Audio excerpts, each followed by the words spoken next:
자, 오늘 여야가 모여서 국회 문을 엽니다. 원구성 협상이 결렬된 지 보름 만에 국회가 이제 정상화가 되는 건데요. 오늘 문재인 대통령 개원 연설 시작으로 다음 주부터는 교섭단체 대표 연설, 대정부 질문 이런 식으로 이어질 겁니다. 당장 국회에서 다룰 이슈들을 좀 살펴보자면 20일에는 김창룡 경찰청장 후보자 인사청문회가 있습니다.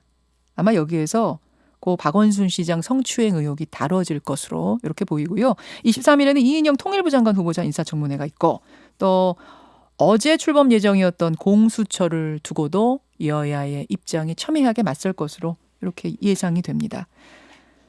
사실 여당이 176석을 가지고 있기 때문에 웬만한 법안은 마음 먹으면 처리할 수 있습니다. 근데 공수처의 경우는 통합당 빼고는 진행할 수가 없습니다. 왜냐? 공수처장을 뽑아야 공수처가 돌아가는데 공수처장 뽑으려면 추천하는 위원회가 있어야 하고 그런데 그 추천위원회의 위원 2명을 원내 야당인 통합당이 내야 하는데 지금 내지 않고 있는 상황. 이런 상황이기 때문이죠. 자, 국회 개원 첫날 통합당의 입장 듣기 위해서 이분 모셨습니다. 4선의 중진 의원, 미래통합당 김기현 의원 어서 오십시오. 반갑습니다. 안녕하세요. 뉴스쇼 스튜디오에서 뵙는 건 처음이에요. 예, 뉴스쇼는 가끔씩 나왔는데 전화로 처음이네. 나왔는데 예. 모셨었는데 예. 이렇게 생기셨었군요. 제 잘생겼죠. 주변 사람들이 저보고 미남이라고. 아이 그러십니다. 정말. 잘 봐주셔서 감사합니다. 아유 이렇게 화기애애하게 국회도 좀 문 열고 여야가 손잡고 얘기하고 이랬으면 좋겠는데 아마 문 열자마자 부딪힐 이슈들이 너무 많아요. 저도 사실 저도 국회 이제 4선 될 때까지 그동안 이 야당도 하고 여당도 했고요. 네. 수석 부대표도 하고 정치위원회 의장도 하면서 여야 협상을 많이 했었는데 우리가 172석 이런 그 거대 여당일 때도 83석 정도밖에 안 되는 야당하고 다 협상해서 타결을 하고 원구성을 해왔거든요. 예. 근데 이번 여당은 정말 무소불위다. 그냥 막무가내다.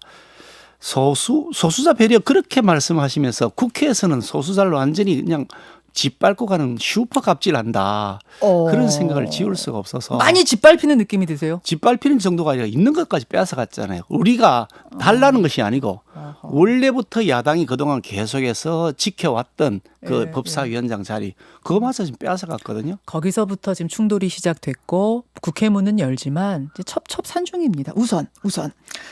문 열고 나면 아마 첫 관문은 공수처 얘기가 될 것 같아요, 김 의원님. 공수처장 추천위원 2명을 지금 통합당은 낼 수 없다는 입장. 이 입장은 유지하시는 건가요?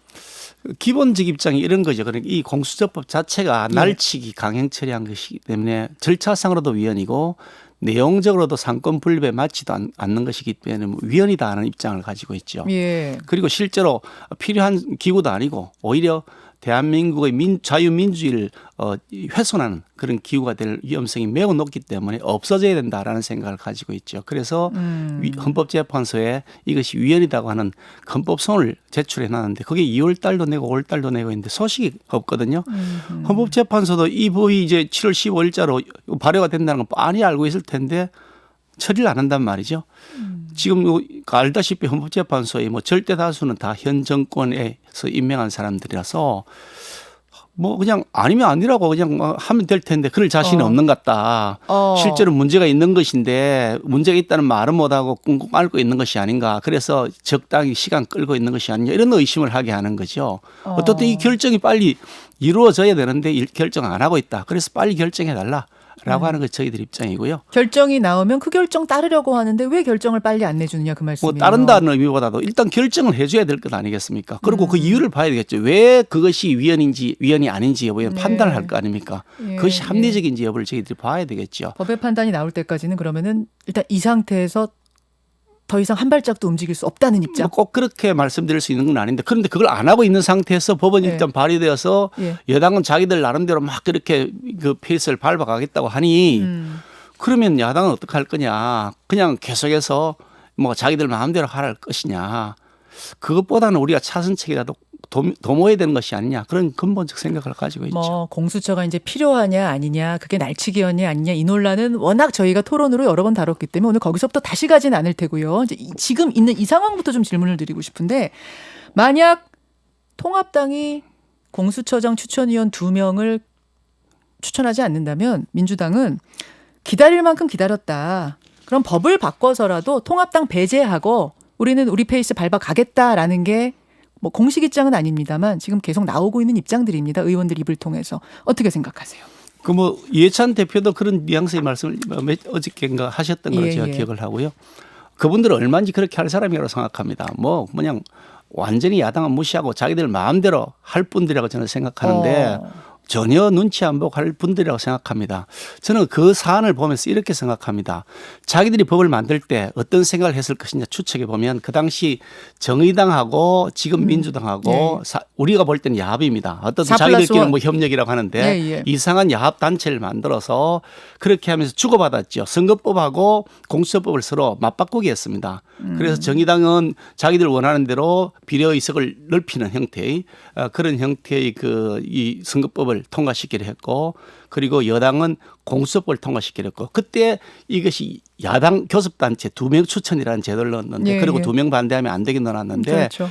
아마도 그때 여당의 생각은 정의당이 원내 교섭단체를 구성할 것이라고 생각했을 거라고 봅니다. 원내에 통합당만 들어올 거라고는 생각을 못했을 그렇지. 거다. 제1야당이 통합당이고 제2야당이 정의당이 될 것이라고 생각했을 거라고 봐요. 그 당시에는 비례의석 왕창 늘었고 예. 자기들이 비례 정당을 안 만들겠다고 선언한 상태 아니었습니까? 그것도 이제 꼼수였다고 그런데 자기들 보시는 거군요. 꼼수를 가지고서 국민들에게 야당 동의 없으면 예, 예. 절대로 출범이 안 됩니다 하고 국민을 속였는데 이제 와서 보니까 이게 정의당이 지금 교섭단체가 안 된단 말이죠. 그래서 자기들이 꿰매 자기들이 빠진 것이라고 저는 생각을 하죠. 그래 놓고서 이제 그걸 다시 법률을 고치겠다 그러는데 예, 예. 그럼 그동안 국민들한테 야당 반대 없으면 안 됩니다 했던 건 전부 거짓말 아닌가요? 결국 그러니까 자기들 스스로 파놓은 함정에 들어가 있으면서 그걸 헤어나기 위해서 또 법률을 고치겠다. 네. 그러지 말고 그냥 막 법률 야당 다 반대하고 아무 상관없이 뭐 전부 다 여당에서 결정하든지 아니면 바로 대통령이 임명하지 뭐 그렇게 복잡하게 쇼를 하나요? 쇼를 하네요. 그러면 2명을 내시면 되는 거 아니에요? 통합당 마음에 딱 맞는 사람 내시면 되는 거 아니에요? 저희들도 그걸 고민을 하고 있죠. 그런데 근본적으로 이 제도 자체가 예. 문제가 있기 때문에 그에 대한 어필을 하고 있는 것이고 국민들이 이거 엉터리 제도입니다. 잘못된 제도입니다 하고 호소를 해야죠. 잘못된 법인 줄 뻔히 알면서 무조건 그대로 따라갈 수는 없지 않나요, 야당이요. 그럼 그렇게 생각하신다면 그러면은 이제 국민들에게 어필하기 위해서 이렇게 좀 시간을 갖다가 마지막에 최후의 순간에는 추천 후보 2명, 추천위원 2명 낼 수는 있나요? 헌법재판소에서 양심이 있는 재판관이라면 저는 이게 위헌이라고 선언할 것이라고 기대하죠. 알겠습니다. 자, 이제 그것에 대한 입장을 하나 확인을 했고 또 하나는 20일에 있을 경찰청장 인사청문회입니다. 경찰청장 청문회를 하는 자리지만 아마 박원순 시장 사건이 도마에 오를 거예요. 박원순 시장 청문회가 될 거다 이런 얘기가 이미 나오는데 통합당은 어떤 부분에 가장 주목하고 계세요? 우선 경찰청장이 사실은 지금 경찰의 정치로부터의 독립이 굉장히 중요한 이슈입니다. 이번에도 봤다시피 경찰이 청와대 국정상황실을 바로 직보를 한단 말이죠. 예. 그런데 BH에서 청와대에서 그냥 보고만 받았을까?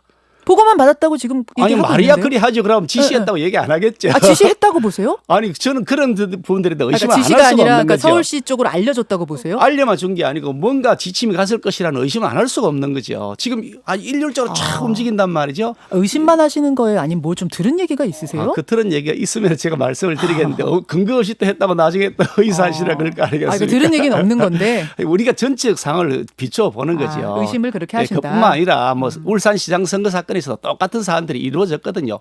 경찰에서 보고를 하고 나중에 청와대에서 오다를 받아서 공작 수사했더니 지금 기소가 되어 있는 상황 아닙니까? 전체적으로 보면 그런 문제들이 계속 누적되어 왔는데 이번 경찰청장 후보자도 그야말로 이 정권 들어서 출세 가도를 계속 1년 단위로 싹싹 승진해 올라간 그런 케이스거든요. 과연 얼마나 정치적 독립성을 유지할 수 있을까 고민인데 이 부분입니다. 지금 김창룡 후보자에 대해서 인사청문을 하자고 정의 신청을 우리 야당 쪽에서 했는데 증인. 증인이죠. 정인의 증인 11명 신청하셨죠. 했는데 전부 다 거부되었습니다. 그 증인들이 누구냐면 이번에 이 사건 박원순 시장 사건 관련된 이 성추행 의혹 이 부분에 대해서 어떤 과정을 통해서 조사를 했고 누구에게 어떻게 보고를 했으며 그분이 어떻게 진행되었는지 어떻게 앞으로 수사할 건지에 대해서 관련된 사람을 증인으로 신청했는데 전부 다 거부되었거든요. 이것은 무엇이냐. 또 보나마나 충성하는 이 정권에 충성하는 경찰을 만들려는 것이다. 이런 의심을 하게 하는 거예요. 아니 객관적으로 다 문제가 없으면 다 증인 나와서 설명하면 되지 않나요? 오히려 국민들에게 깔끔하게 클리어시키면 될 일을 자꾸 숨긴단 말이죠. 숨길수록 의혹은 더 커지는 거죠. 지금 뭐 민주당에서는 이제 경찰청장 인사청문회인데 이게 박원순 인사청문회가 되면 안 되지 않겠느냐 해서 아마 이런 게 아닐까. 오늘 민주당이 안 나왔으니까 제가 말씀드립니다만. 말은 그렇게 하겠죠.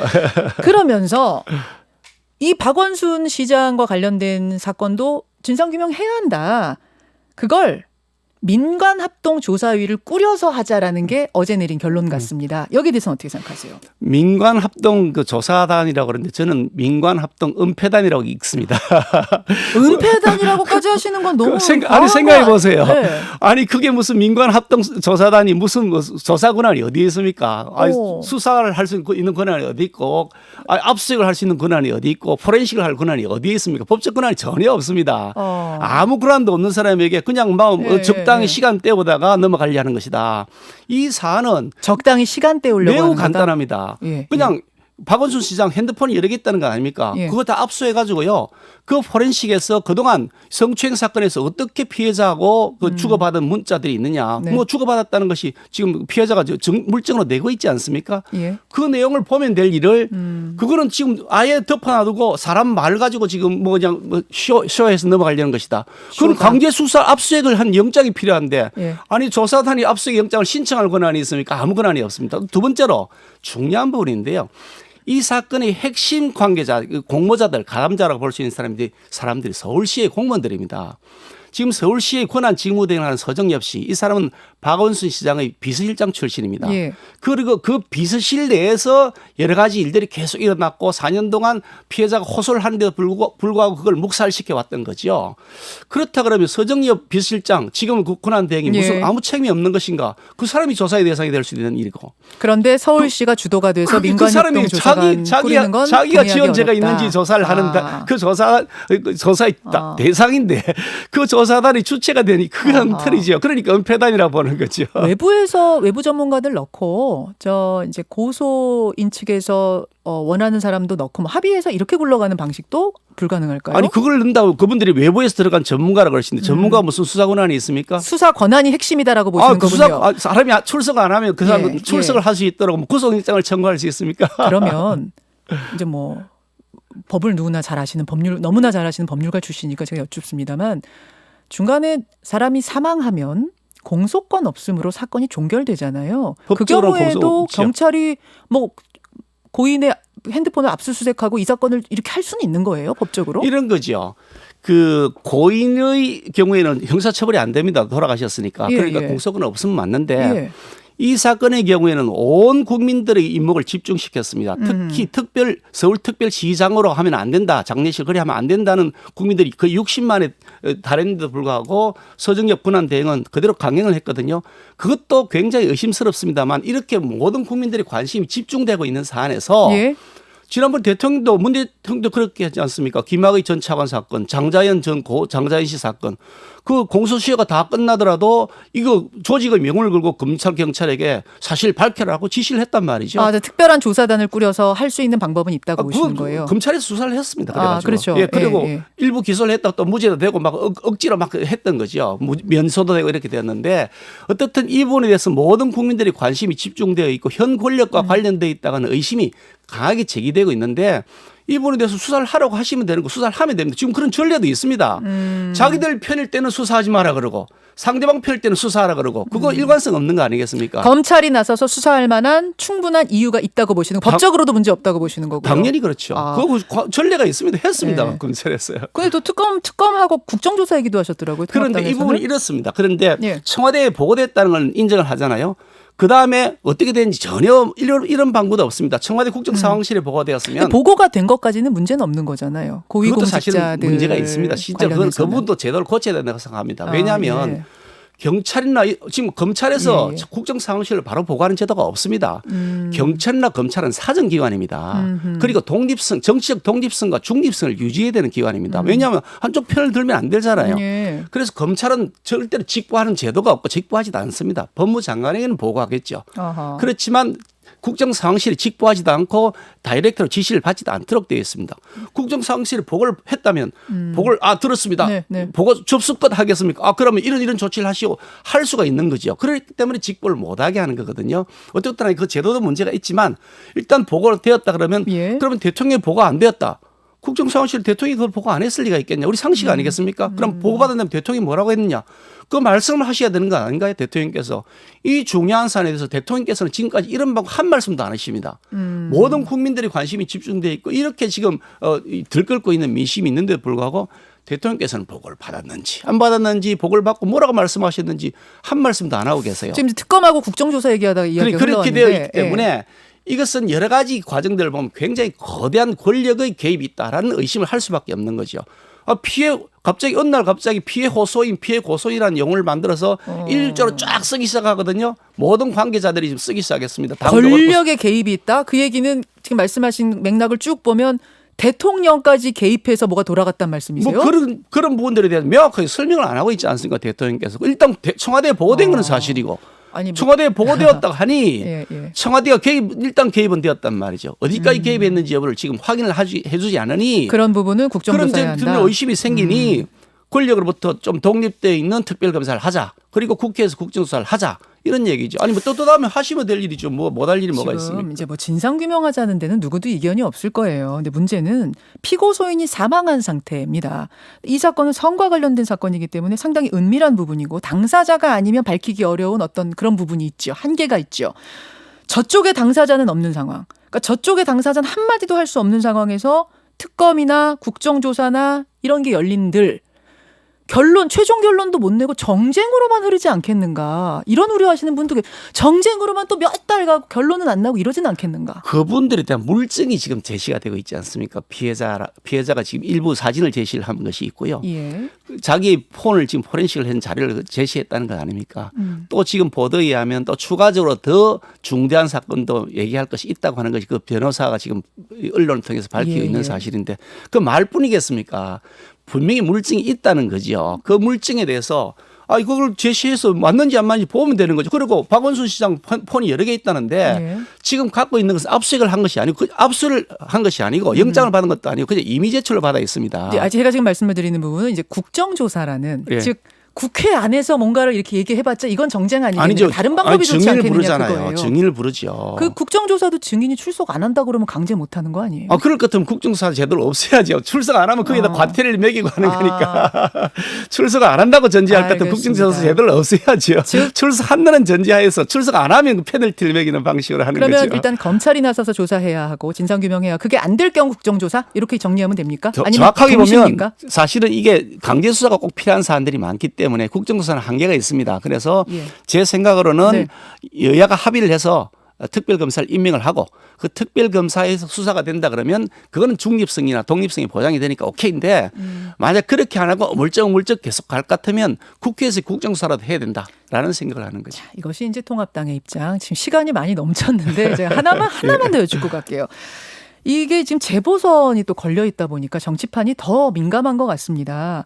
서울시장 선거해야 하고 이제 부산시장 선거도 해야 하는데 민주당은 이게 워낙 중요한 뭐 도시 두 군데 선거다 보니 당원 당규를 고쳐서라도 당원 뜻에 따르겠다. 즉 후보를 내겠다는 쪽으로 입장이 좀 가고 있는 분위기예요. 어떻게 생각하세요?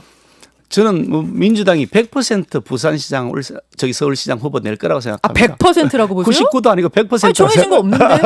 왜냐하면 그분들이 그동안 계속 해왔던 행적이 있기 때문인데 말하고 행동이 너무나 달랐던 그 정치적 역정을 겪어왔죠. 선거법 보십시오. 자기들이 절대로 비례정당 안 만들겠다 그랬는데 비례정당 냈단 말이죠. 그리고 박원순 시장 같은 이런 사안의 경우에 그동안 계속해서 여성 편에 서고 뭐 피해자 편에 서고 그러시던 분이 어느 날 갑자기 가해자 편에 서가지고 말하고 행동하고 다른 모습을 보이거든요. 결국 자기들이 이익이 무엇이 되느냐를 판단한다고 보기 때문에 100% 낼 거다. 100% 낼 거라고 봅니다. 통합당은 어떤 인물 생각하고 계세요?